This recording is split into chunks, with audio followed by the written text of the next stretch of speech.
নমস্কার বন্ধুরা, সিএস কিচেনে আপনাদের সকলকে স্বাগত জানাচ্ছি। গরমের একটা স্পেশাল মেনু নিয়ে চলে এসেছি, কাঁচা আম দিয়ে টকের ডাল। রেসিপিটা দেখার আগে আমার চ্যানেলটিকে সাবস্ক্রাইব করার অনুরোধ রইল।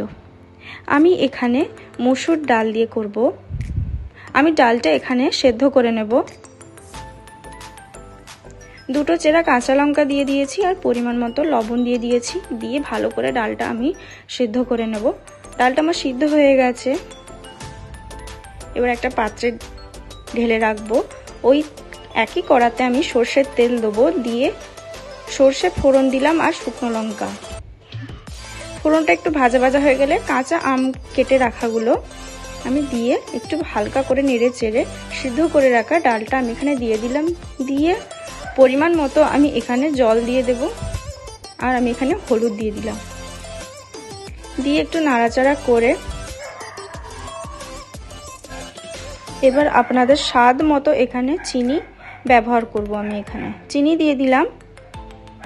টকের ডাল একটু পাতলা পাতলা ভালো লাগে খুব। তো আমাদের এখানে একদম রেডি। কেমন লাগলো রেসিপিটা অবশ্যই আমাকে একটা কমেন্ট করে জানাবেন। ভালো লাগলে একটা লাইক করবেন আর চ্যানেলটিকে সাবস্ক্রাইব করবেন। ধন্যবাদ।